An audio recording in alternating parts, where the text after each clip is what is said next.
Hai Bapak Ibu yang berbahagia, berjumpa kembali dengan saya Dr. Andri, spesialis kedokteran jiwa dari Rumah Sakit Omni Alam Sutra Tangerang. Bagaimana liburannya? Bagaimana weekendnya? Saya baru saja selesai praktek di hari Sabtu ini, dan mumpung hari Sabtu saya mau belajar, dan teman-teman juga mungkin mau belajar bareng saya tentang bagaimana berpikir positif ya.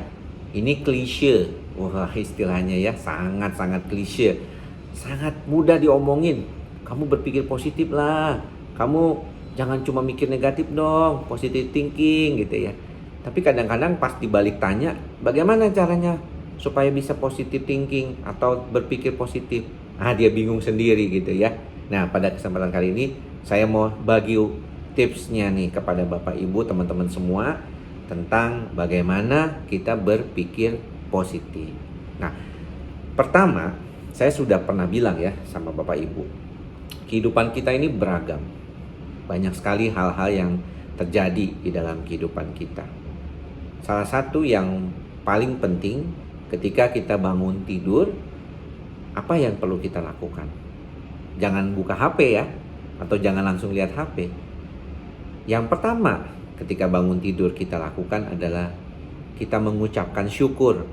Kita mengucapkan rasa syukur kita karena sudah diberikan umur, sudah diberikan nafas, sudah diberikan indera yang bisa mencium, bisa meraba, bisa melihat, bisa mendengar ya.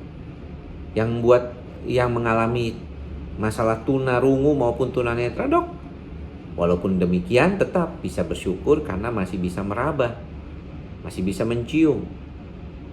Yang nggak bisa melihat masih bisa punya pendengaran yang kuat. Karena Tuhan biasanya akan menyeimbangkan itu ya, kalau misalnya ada salah satunya yang tidak bisa digunakan dengan sempurna. Jadi ungkapkanlah rasa bersyukur kita. Ini yang membuat kita bisa menjadi lebih punya pikiran yang positif. Apapun yang terjadi pada kita, yang kita punyai, kita harus syukuri.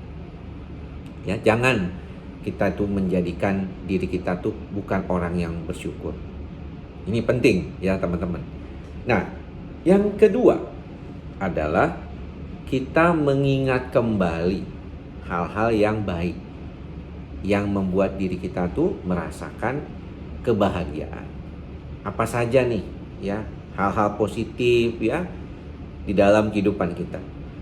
Itulah mengapa saya suka bilang kepada Bapak Ibu, ini juga nanti akan berkaitan nih dengan yang ketiga ya, yaitu perbanyaklah perbuatan-perbuatan yang baik. Perbanyaklah hal-hal yang positif yang bisa kita lakukan untuk orang lain. Cara kita mengelola pikiran dan perasaan kita ini tentunya akan sangat berbeda untuk setiap orangnya. Tetapi ingatan-ingatan baik kita tentang apa yang telah kita lakukan di masa lampau maupun masa kini akan sangat berguna sekali. Tentunya ini menjadikan kita merasakan bagaimana kita bisa mengelola pikiran dan perasaan kita dengan baik. Ini penting ya Bapak Ibu ya. Jadi selain daripada kita mengingat hal-hal yang baik, kalau misalnya yang mengingatnya ternyata nggak ada, gimana Dok? Ya udah, kita mulai belajar dari sekarang untuk melakukan hal-hal yang baik, melakukan perbuatan-perbuatan baik sekecil apapun kepada orang-orang sekitar kita, sehingga kita bisa belajar bagaimana kita bisa berpikir positif. Buat orang cemas ini sangat penting, karena seringkali positive thinkingnya ataupun pikiran positifnya nggak keluar, yang keluar tuh negative thinkingnya. Ini yang bahaya. Kalau kebanyakan bisa mempengaruhi sistem saraf pusat kita sendiri. Nah, yang terakhir adalah bagaimana kita bisa practice mindfulness. Nah, ini kemarin saya bikin videonya ya tentang bagaimana kita mulai belajar untuk merilekskan tubuh kita, bermeditasi, melakukan pikiran positif.